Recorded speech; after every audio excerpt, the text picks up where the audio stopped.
How long will that go for? I think it goes indefinitely. Like Chris, always yapping. Hello, Mia. How are you? Good. How are you? I'm fantastic. I just did a workout with Kyle Ruth and I'm still shaking. You're a CrossFitter now again. Yeah. You know, I keep telling myself that I'm not going to do any more CrossFit or get suckered into doing CrossFit workouts. But he came in this morning. He's like, Jake was supposed to show up and do this with me. He's not here. He just texted me and said he's not coming until 11. I need to do it now. I was like, oh, I'm sorry, You're man. You're such a good friend. I know. So basically it was a workout that you would do okay in.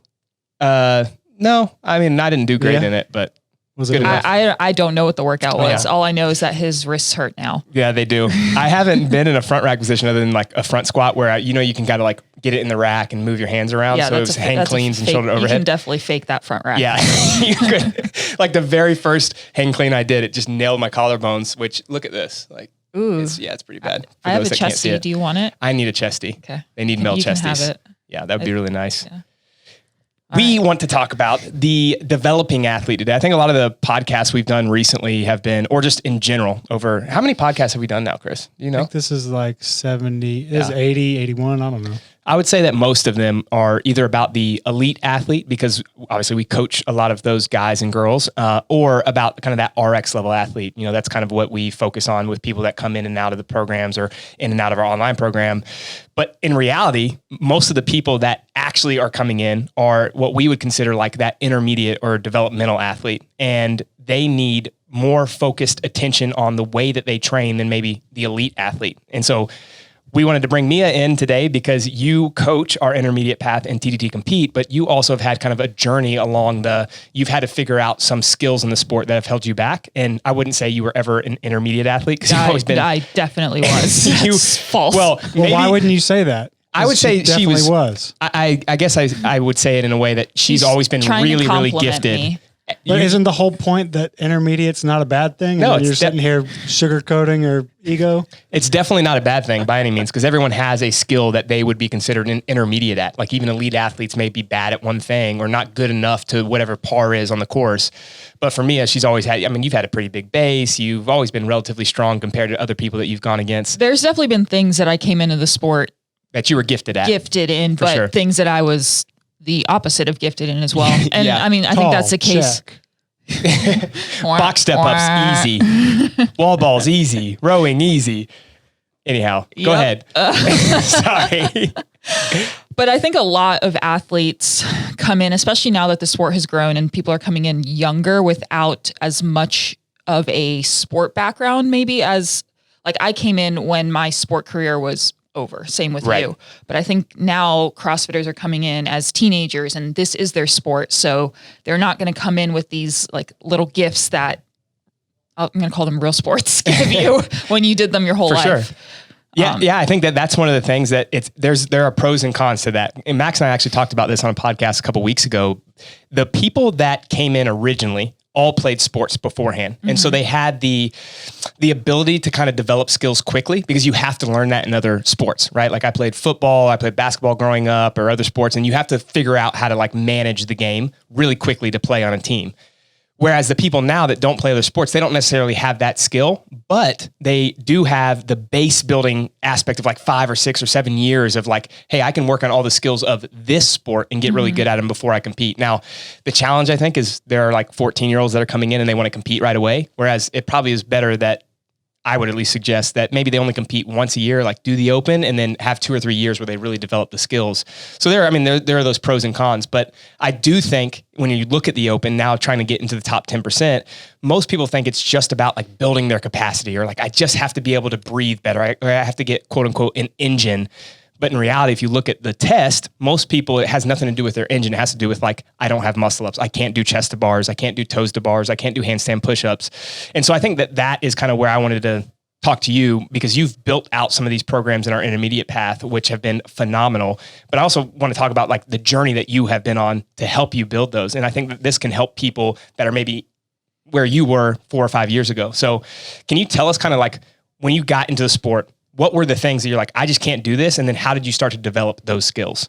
So I started doing CrossFit in like the end of 2012 and I could not do anything with my arms. Right. Like I could if there was a overhead movement in a workout, I had to use an empty barbell. I could not do a strict pull-up. I could like fake push-ups, but I couldn't really do them. I was pretty strong squatting and deadlifting because I grew up playing soccer and running track. Yeah. But like my upper body was at a 0, like that baseline as low as you could start. Would you say that's normal for most female soccer athletes? Yeah. Like strong lower body, but don't really use their upper body? Yeah, I think so. I mean, maybe some higher level soccer players had a little bit more strength development in their program or the college that they went to. I played D2. Our strength and conditioning program was kind of a joke. Yeah. So was ours. Yeah. So like I don't think I'd ever even done push-ups in my life. So I came in with no baseline for that. And I started with classes. I mean, back then, individual coaching wasn't such a big thing. And I personally hadn't really even heard of it. And when I first got into CrossFit, it wasn't necessarily to compete. It was to stay in shape and have fun, join a community. Do something. Yeah.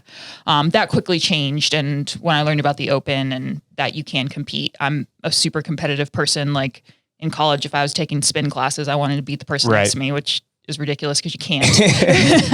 Oh, yes, you can. Have you ever been on Peloton?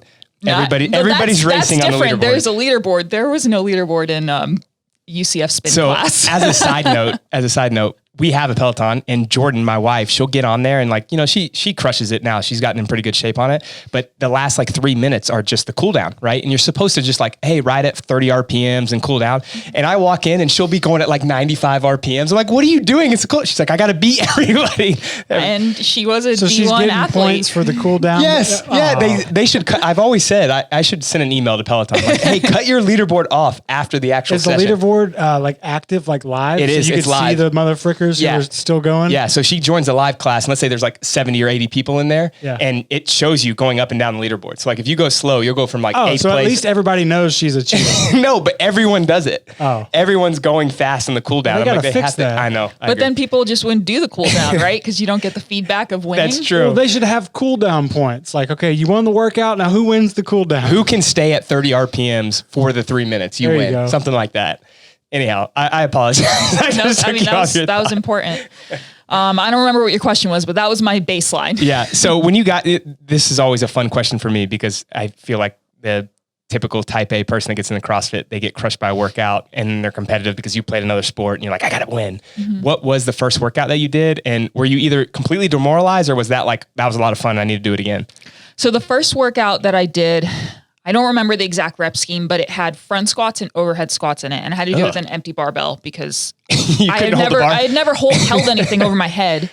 And I remember like feeling so uncoordinated and like I was just such a dweeb in the movements. And I had never really felt like that before because I started playing soccer when I was like 8. So I had never really done something from that was like new and different. I mean, when you run track, that's just running and I had already been running. So I didn't have to learn a new skill or sport. And I was like, what is this thing that I wish I had video of it. There was no way I was anywhere near parallel. I'm sure it was like cringe level 1,000. Yeah. That was the first exposure. My first workout was Fran and I did strict pull-ups, because I had no idea how to kip or butterfly. But by the end of the workout, it was just me and then this other guy in the gym, a coach, but he was just like standing around watching me. And he's like, try to kip. And I'm like, I didn't even know what he meant by try to kip. And so he jumped up on the bar and he's like trying to show me. So then I like was doing like a squirm up and down, but I still was like doing 45 strict pull-ups. I was so bad at them at the time. So it was fun. So the journey then, you went from your first workout. Why are you looking at Chris right now? Because he looks like he has something snarky to say. Go ahead and say it. I don't have anything snarky to say. You went from basically feeling like, I'm completely uncoordinated to what? Like, where did you say, hey, now I'm going to do the open. Now I really want to be competitive in this. Or was it just because you were bad that gave you the desire to get better? I think it wasn't until like 2013 when I started at a gym close to my college. And when I was there, I didn't really have a competitive pursuit to it. I would see girls doing muscle ups and they were like singles and they probably weren't even that good. And I was like, that's incredible. Yeah. There's no way absolutely. I'll ever do that. Like I remember having that thought. And then I moved to another part of Orlando and I started going to Subu CrossFit downtown, and it was like more close knit, and the people like pushed each other a little bit more. And I had like a lot of peer pressure I think because I came in with back then there weren't that many girls in the sport that were like not that I was high level, but the ability to become high level, like For that sure. field was not deep at all. So I think when they see someone coming in that's like kind of athletic and might be able to do something, they're like, hey, you. It's crazy how that gap has closed though, because let's say 7 or 8 years ago, there were quite a few males in the sport that were pretty good or could be competitive, but like the female field was just so small or not as deep, like you said. Right. And now you see all these young females coming out that are just like amazing. And obviously they're competitive with even Tia and, Annie and all these other girls. Like you saw it at Rogue. Some of the young girls they're super, super good. Right. Yeah, I remember back then, there was a girl who dropped in, and she was doing some qualifier, and she was doing muscle ups in singles. And I remember them saying she was a regional athlete. Yeah. And I thought it was the most amazing thing I'd ever seen. Right. But now, like, if you did that will maybe get you into the top 10%. Right. Well, that's kind of where we wanted to go with the conversation is how did you start your development and how did you start understanding that you needed to get the skills to be competitive in the sport? Back then, maybe you could, like you said, do singles, but now. No, I couldn't. Well, I'm saying you could do singles to get in the top 10% or even make regionals. Now you have to be able to do at least singles to get in the top 10%. Right. I mean, you have to do muscle ups. And if you want to move on to quarterfinals or be deep in quarterfinals or close to semifinals, I mean, or a lot even of these compete at competition, like other non-CrossFit sanctioned competitions. Yeah. You have to have all the skills, not just muscle ups, but fast butterfly chest to bar pull-ups, regular pull-ups. You have to be able to do toes to bar with a really fast cadence to keep up with other people. You have to be able to do both strict and kipping handstand push-ups relatively fast. You have to be able to handstand walk. All of these skills now are just like standard in the sport. They're like prerequisites to be able to be competitive or at least try to compete at what we'll call the quote unquote RX level, like in the open. So why is it important that people focus on those first? And then what was that journey like for you to kind of realize that? Well, I think that process for most people is very long. And I don't think that people coming into the sport appreciate that enough or give it the attention that it needs. And like really just like the respect of this is going to take a long time. Right. And when you try to bypass that and maybe not build the fundamentals or kind of just figure out the movements in a way that's not very efficient, or you don't have good swing endurance, or you don't have good positions, and you're just like kind of forcing it, you're probably going to get hurt and then you're going to take steps backwards. But if you can allow that process to just accept that it's going to be long, I think that and have the patience to think like, hey, 5 years down the road, I can be competitive. Right. But I know that for now I'm going to have to focus on this, and it's going to go slow, and I'm going to probably get frustrated and have to keep like reframing my perspective. I think where the sport is now, athletes have to do that. And I think we're in like the growing pain of figuring out like, you can't just walk in and do it anymore. But that's still how people want to think. And they think that they're failing when they can't do that. Well, I think the problem with that is you walk into gyms now and there are at least, let's say 5 or 6 or 7 or more good athletes in that gym. Like every single gym, unless it's a really small town or somewhere that just doesn't have a lot of people, right? I think about you walk in here, not even the training think tank side. If you go to Travis United Performance, there are a lot of really talented athletes. And so you see them doing muscle ups, or you see them doing strict handstand push-ups, or you name the skill. Someone that comes in assumes that they need to get those right away. And then some people do get those right away. Like Max's story is the first time he tried to ring muscle up, he got it. Mm-hmm. Now, is that the best way to get really efficient muscle ups? Probably not. He probably was slinging himself over like the large gorilla that he is. But some people just naturally have that skill or ability. What I always tell people though is like, if you can get that right away, your ceiling is still low. And so you can get your performance up to that ceiling, but you're just going to be hitting your head against that, the ceiling every single time you try to improve it. Whereas like, and this is something I was going to talk about is I see you out there still, you spend an hour probably a day on skill development work. Like you have Myra Brandt writes handstand walking and handstand positional work for you because that's something that you want to continue to work on. And you are diligently doing those things, even though that you've made the games on a team now. So like you're at the highest level of the sport, but you're still working on the things that are like the most fundamental. And it always takes me back to other sports where, you know, I've talked about like Usain Bolt. If you watch his warm up, he's the fastest man in the world. It still has a record by, you know, 1/10 of a second.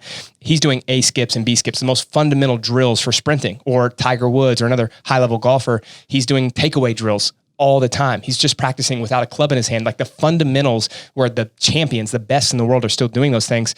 I think in this sport, we almost forget about that. So we just kind of like, oh, I got muscle ups, check that off the list, and they move on to the next thing. And that's where it kind of takes us back to this. I always think I need to get better at the capacity stuff. You know, my engine, my breathing or whatever, I have to be able to go harder. But what if the answer to a lot of those things is just become more efficient with the movements so that they're easier, so it takes less effort per rep, so that then when I do an open workout, it doesn't matter how good my capacity is as far as my quote unquote engine, because I can do 15 unbroken muscle ups or 10 unbroken strict handstand push-ups. Yeah. I mean, I agree with that so much. And the issue is that it's really hard to get athletes to buy into that. When like, if you look at the entirety of the people in TTT compete, probably 95% of them need to train with that mentality. Right. And if you can do that, if you accept it and you can allow yourself to be patient, you're just going to be set up so much better. But I understand that's so hard to do when you are, you know, you have the open, which is what you peak for every year, and then you want to keep competing. And I'm all for competing. I think that athletes should compete during their development. But there has to be a level of like, I know I'm competing, but this is still part of my development. It's not my goal. It's not like it's like a benchmark to see where I'm at. And then I go back to the drawing board. I'm training the skill of competing as I'm doing these things, but this competition is not more important than my development. Right. So where would you start with someone? Like if someone comes into the program, or if someone's working with you individually, what kind of assessment are you looking at as far as like the skills of the sport, or, you know, just their quote unquote CrossFit development? And then how are you what's the conversation that you have with them to get them started down that road? So I tend to bias athletes who do need skill development, whether it's with the intermediate path in TTT compete, or my individual athletes have kind of over time just grown towards like, that's like my niche of people that I work with. First thing is trying to get them to buy into the process and the patience that's going to come with it. When it comes to the actual assessment, I mean, that's so varied based on the person, but I would try to have that conversation with any athlete that came in that wasn't at a semifinal level. Right. Like anyone underneath that, you have like, try to get yourself in that mindset, because you have to be there where the sport is now. You have to pull back. You have to build the foundations. Like you said, you have to, because there's so many layers to it. All right, you got your first bar muscle up. That's great. Can you do it with double unders? Can you do it with burpees? Can we string more together? How often do you see people get their first one, get all excited, only to be brought back down because they can't do the things you're alluding to? Well, I'm going to humble brag right now. The people that I work with and that follow the type of progressions that I tell them, getting one bar muscle up is not as important as dialing in these progressions so that you can't do them wrong. The one bar muscle up will come. And once you get that one, you're going to be able to do more because you're doing it right. So, but the people that, what you're saying is like, they, you know, find their way to figure out one, and then, you know, maybe they'll make it through a competition or something, but you're going to hit a wall. You're going to hit a point where you can't continue to improve with those mechanics or with that approach to skill development. It's that whole ceiling concept again. Like you have to keep raising that up. And that ceiling is so different for different athletes. For sure. But the problem is that people compare themselves to one another. Like, oh, well, this person is doing, you know, sets of 2 in this open workout.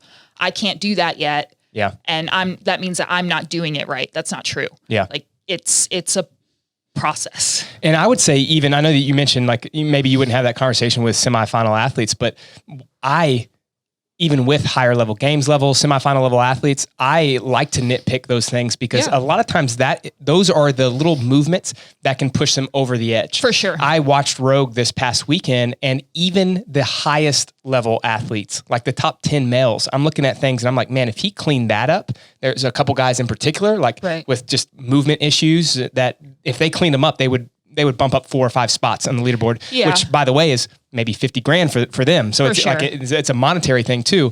And I know that that's easier said than done for me sitting behind the screen and looking at this and saying they should do these things because they also have to compete all year round to make money. And the difference for them is their competition takes priority. For sure. And they've earned that perspective. Absolutely. So, but I agree with you.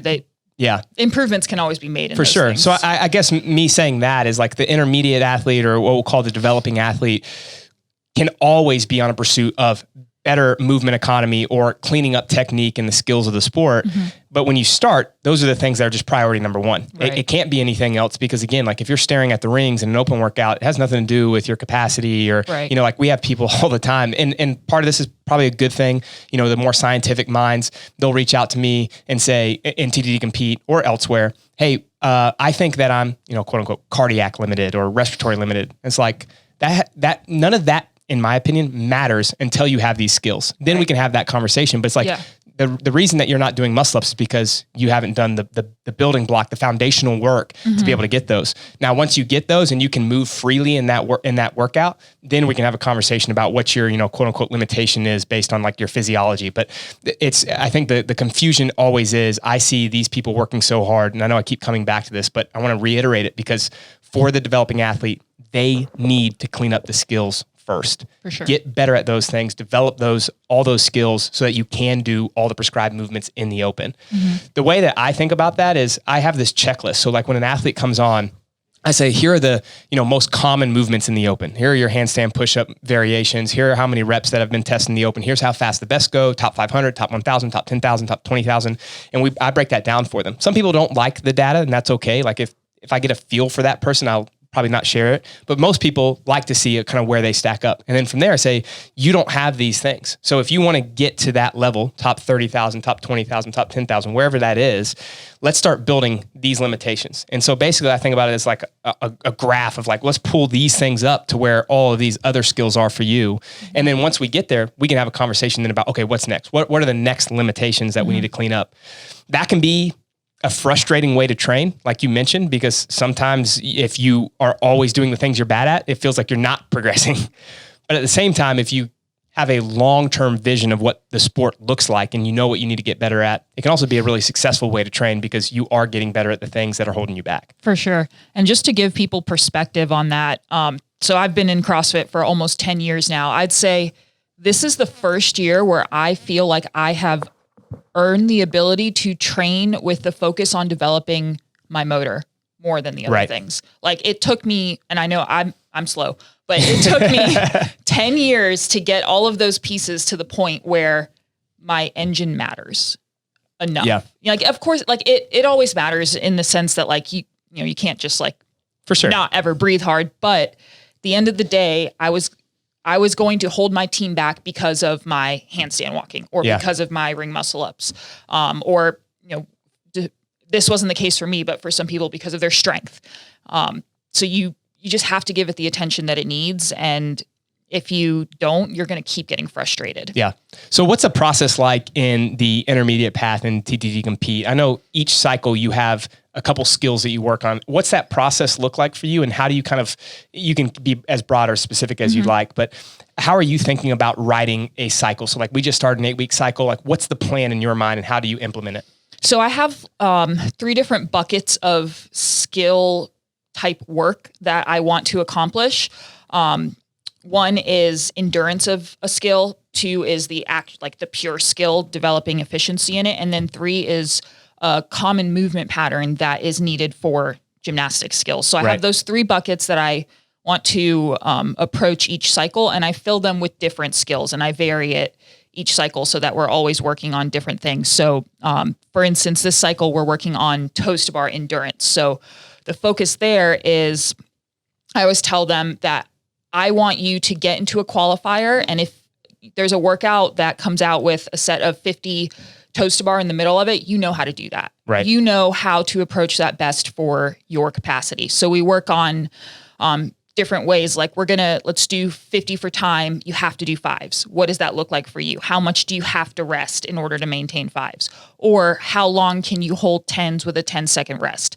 Or let's do a 5-minute AMRAP with, let's do an amount for time, but you have to rest 15 seconds in between each. What kind of sets can you push with that? So just like exploring what your capacity is while also improving it, because we're doing a lot of repetitions. So essentially I could jump in, if I did that, I could jump into a workout with 50 and say, I know that to start, I can do 5 on the 15 seconds or whatever it is for 5 sets to get to 25. Right. And then I have to go to 4 on the 15 seconds till I get to 40, so on and so forth. Right. And of course that's always changing as you're improving as an athlete, but having the ability to recognize that within yourself and have these, especially for developing athletes and really for a lot of athletes in the RX path as well. Yes. I think really it's only when you get to the semifinal and higher that it's like, you more just off feel. You just got to go like hot and hope you can hang on with everybody. That's just an important awareness to have of yourself. Yeah. And that's something that I still do. Like, even if it's a movement I'm really good at, like let's say toes to bar, because I can do quite a few of those. I still, before a workout, am thinking I'm going to do, maybe it's more than 5, maybe it is 10 on the 18 seconds or something like that. But that's how I get through 50 or 60 for time faster than otherwise. Like if I just said, I'm just going to do as many as I can, jump down and then try to do it off feel, like I never can do well that way. Right. So like I always have that plan, and it started by doing drills like that or training sessions like that. Right. And it serves the two purposes. It's knowing yourself and also building your capacity. For sure. In the movement. So that's one bucket. The second bucket is just pure skill development. And I always have 2 options for this, one for someone who has the skill, and then one for someone who doesn't. So we're working on bar muscle ups this cycle. So we have our first option is if you have bar muscle ups, and then I always caveat, did I say that right? Caveat? Is that the caviar? Right? Caviar. I always caviar with if you have technically sound bar muscle ups, because if you're chicken winging and failing a lot in workouts, then let's pull you back to the so like 70% of the people. I know I still chicken wing sometimes, especially at the end of a workout. But anyways, so a big focus for the people who have bar muscle ups is we're working on turning over a little bit higher, more hip drive, more of a straight arm turnover, just trying to clean up that skill. I'm never trying to get people to be a gymnast, but to incorporate the pieces of what gymnasts do really well to make the movement more efficient for CrossFit. And then we have bar muscle up progressions, teaching them, our goal is to get you to a bar muscle up. So that's a second bucket, pure skill. Real quick, I think that the really nice thing, just like looking at the progressions that you write each week, the thing that I love is there are those tiers. So like there may be multiple types of developing athletes, just the same way as there's multiple types of RX or elite athletes. And so there is an opportunity for both those that already have the skill that still need to build like the technique behind it, which again, I think that going back to the whole like Usain Bolt or Tiger Woods or any of the greats, they're still working on their technique. So no matter how good you are, you need to be doing that. So there's that option. And then the option for those that don't have it, which there are quite a few, I know in our program, or individual athletes that we coach that don't have those, but by doing that week in and week out, that's where you start getting 1 bar muscle up, then 2, then 3, and then you can actually be competitive in the sport. Right, for sure. And then the third one is a movement pattern. So last cycle we did, I just called it upside down because you have to be upside down a lot in the sport. Yeah. And then that also translates to being right side up and putting anything over your head. So we would just do a lot of holds, different variations of holding, handstand walking if they have it, if not another version to just build capacity, and then also try to improve their positions upside down. This cycle we're working on pressing strength for the movement pattern. So those are the three categories that we're filling with different things each cycle. And that's how the intermediate program. Yeah. And I love the almost like categorizing things is like, just like positional stuff. So like you said, upside down, like the way that my brain works in the sport is I have like these 4 categories that I always use. One is like the flexion, which is like all your squatting patterns, hinging, which is anything pulling off of the ground, and then upper body press, upper body pull. That allows me to cover my bases with any of the patterns that may come out in the sport. Now, obviously there are some random things that may come out that don't fit within one of those buckets, but almost everything that's ever been tested in the sport can fit within those. And by working on that and creating some variance, we're still getting all the touches that we need, but also that variance that I just mentioned is in there, so that it could be one week, maybe it's an overhead squat and pistols and a front squat and back squat variation, lunge variations, like all of those are touched within these patterns that I work on. And then to mention, like for beginning athletes, I think they think of like, oh, I'm working on handstand walking, doing these drills.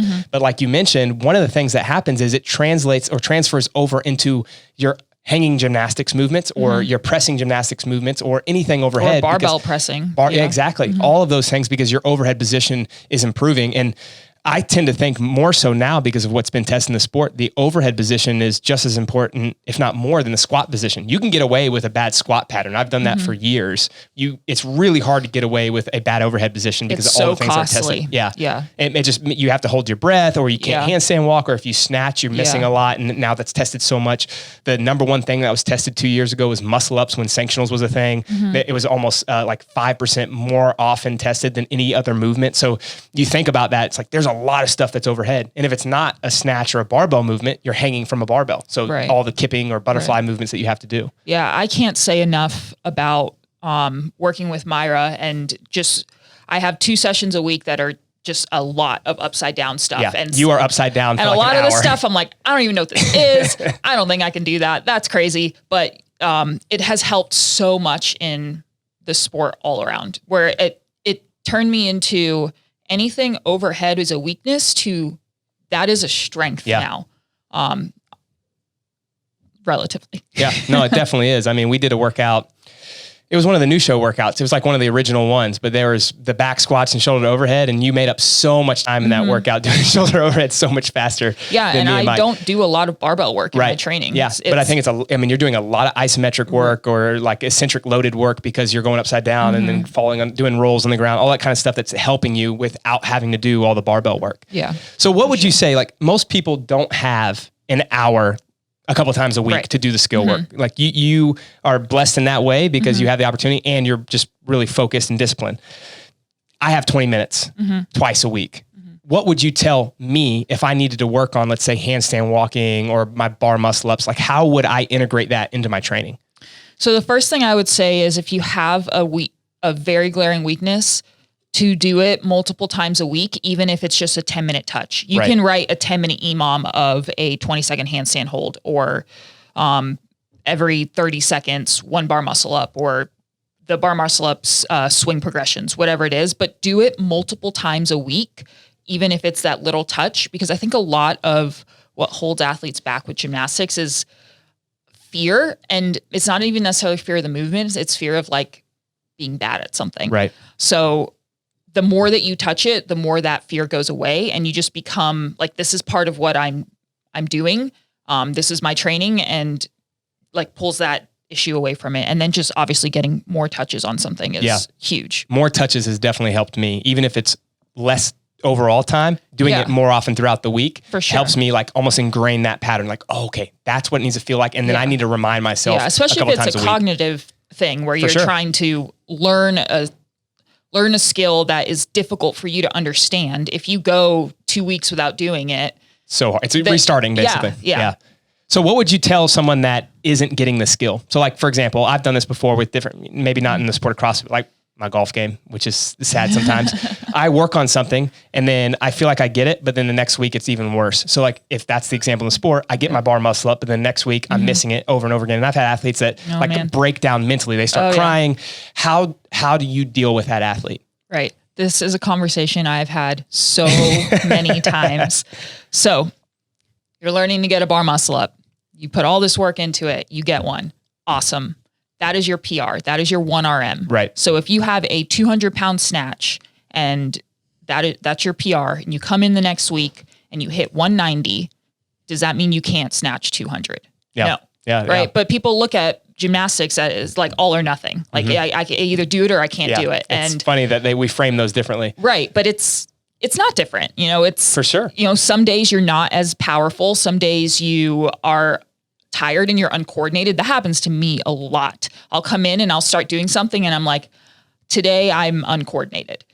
And I don't know why, but what I'm going to do is I'm going to pick something that I can focus on and make, like in my handstand walking drills, maybe that's the position of my head. That's something I've been focusing on a lot. So that's just what I'm going to focus on. I'm going to try to improve that today. Even if my speed isn't great, or if I'm not walking as far as I normally do, I can still improve a piece of it. It's like if, you're struggling to hit your max on snatches and it's because your pull is off, you're not just going to keep trying to snatch it. You're going to do pull progressions and pause work. And it's the same thing. You just have to get out of that all or nothing mentality. Yeah, I love that. And this is something that I've also had that conversation quite a few times. And the thing I always come back to is that last piece that you said, where find something that you can do that's productive for that day. Now, and this happens too, like even with Metcons, like some days you just feel awful and you can't go hard. Okay, well, let's change it into an EMOM and work on the skills. Or if it is, I can't hit a lift, or I can't do the bar muscle ups and handstand push-ups,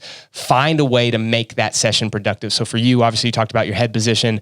For me, maybe it's something a little bit different, hand position, the way that I put my fingers in the ground. Like I'm thinking about all those details, especially when I was competing, or I think about those things when I'm writing programs. Like what can I do for this athlete to help them get the edge? And even if you aren't even close to the skill, find little things that will get you a little bit closer. I always liken this, like we're walking up this ladder and there's all these rungs, like just take one step, right? Like let's get that one step. You don't have to get to the top today, but let's figure out a way to take that one step so that you're a little bit closer each time that we do this. Right. I always emphasize that even an off skill day is still a day of work you have put in towards that skill. Exactly. And that has moved you closer.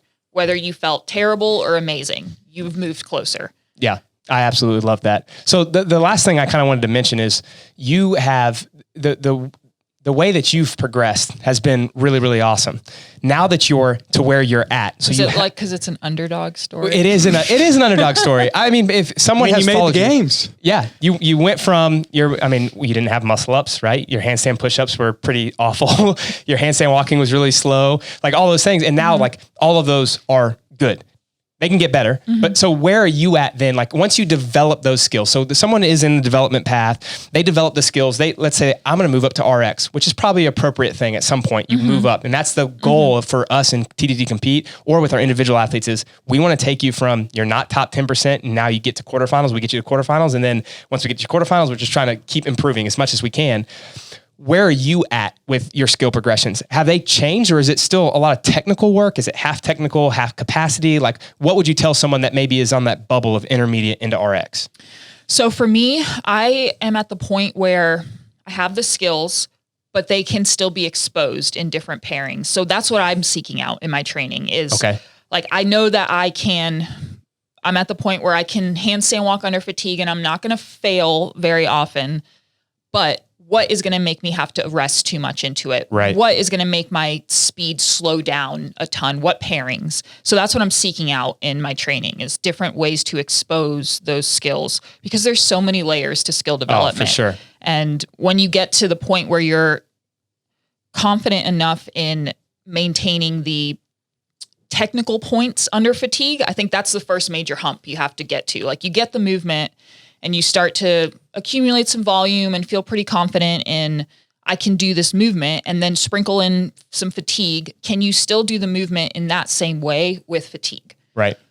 Even if it means you have to rest a little bit more into it or break them down into smaller sets, that's okay. But can you maintain the points of performance? Like, can you do a bar muscle up without chicken winging under fatigue? Yeah. If you get to that point, then you can move forward a little more. And now you're trying to find the pairings that are going to expose it. And so that's what I'm working on. Like yesterday I did some intervals of burpee box jump overs and bar muscle ups, which are two movements that are pretty difficult for me. And all right, I know that I have to rest 20 seconds before doing X bar muscle up set. So how do I get that down? Yeah.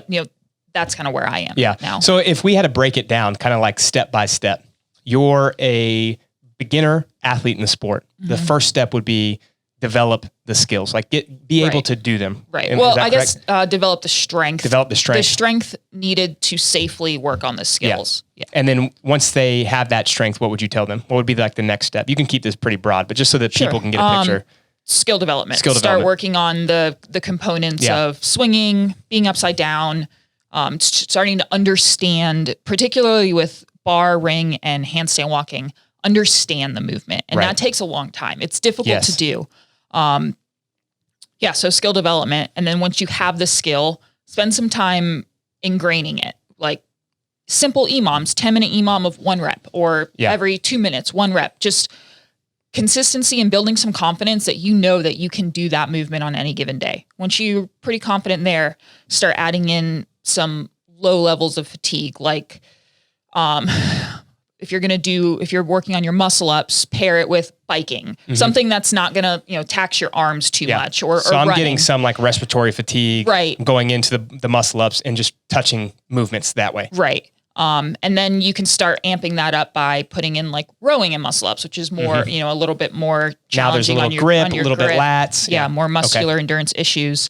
And then once you're pretty confident there, start challenging it with CrossFit. Yeah. And that's what you're talking about, right? Yeah. Seek out the pairings that are going to expose you, and don't get sad when I'd say this to myself because I get sad a lot. I'm talking to myself. Don't get upset when you see something that's like, oh, well, burpees and bar muscle ups, my bar muscle ups suck. No, you found a pairing that you need to work on. That's good. So really you should be seeking out the things that you're bad at. Right? Like, to some degree, because you never know what's going to come out in the open. And there's always that one pairing that you didn't expect that comes out. Like, I know that in the past, I've had some where my skills were really good, but if something limited my grip, then I couldn't do a bar muscle up. I would just blow up. Right. So like dumbbells paired with bar muscle ups did that. And I had no clue until I did a workout. I'm just flying through the dumbbells. I got the bar muscle ups and I can't do them.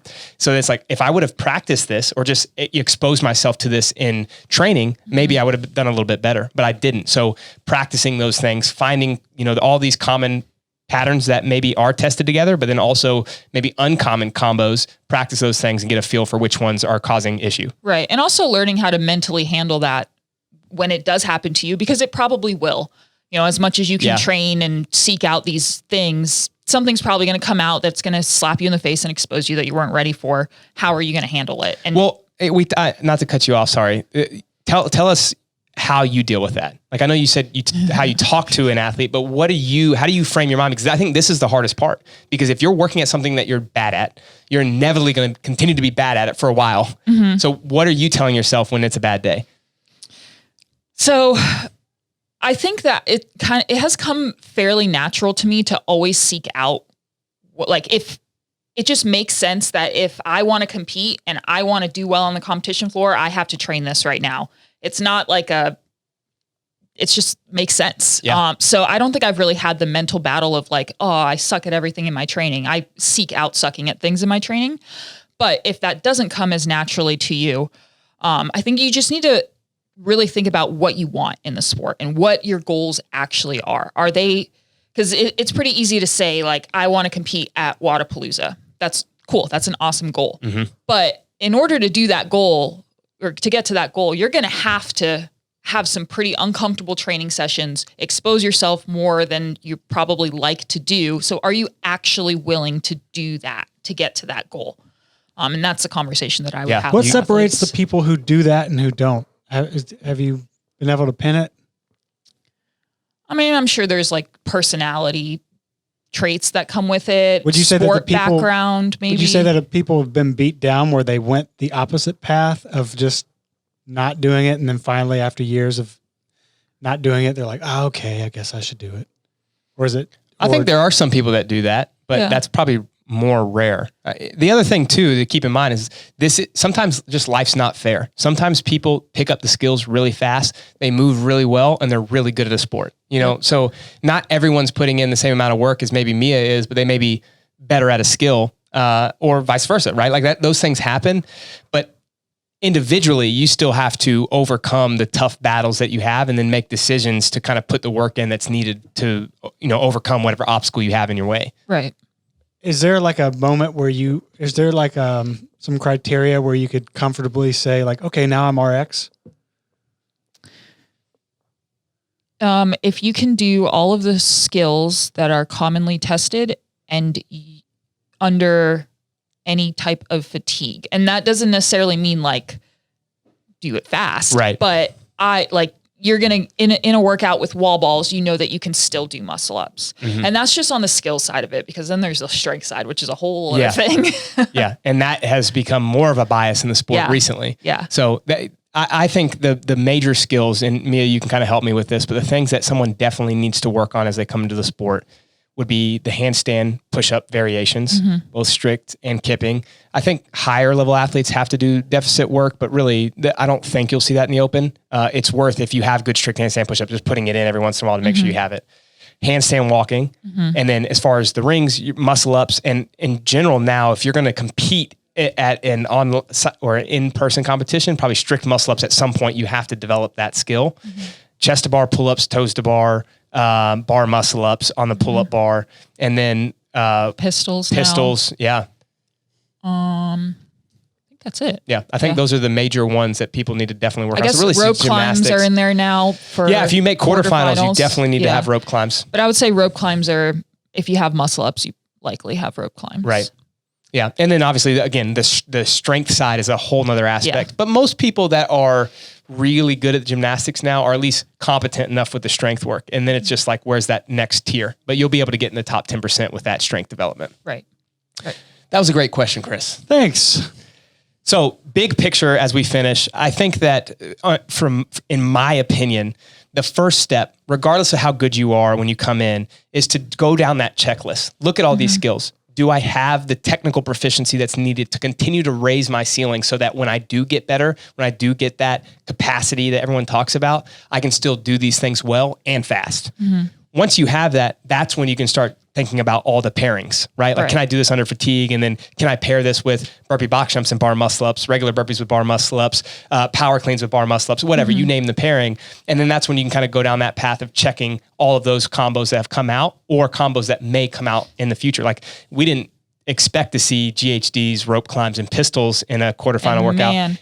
So watching the individuals do that workout, I was like, what is wrong with them? I did not believe that my that it would do what it did to rope climbs until I did my first rope climb in that workout. I was like, they're just being soft. Right. But man, that pairing is nasty. Yeah. But you learn from it. And then those are the things that you continue to seek out. And then obviously once you have all of the ability to do all of those things, then it's just like actually testing the sport, right? Like, where are the benchmarks for performance? And then you can compare yourself to, where your peer group, depending on where you're trying to go, if you're trying to make a semifinal, quarterfinals, whatever it may be. Be ready for it to take a while. Yeah. And that's okay.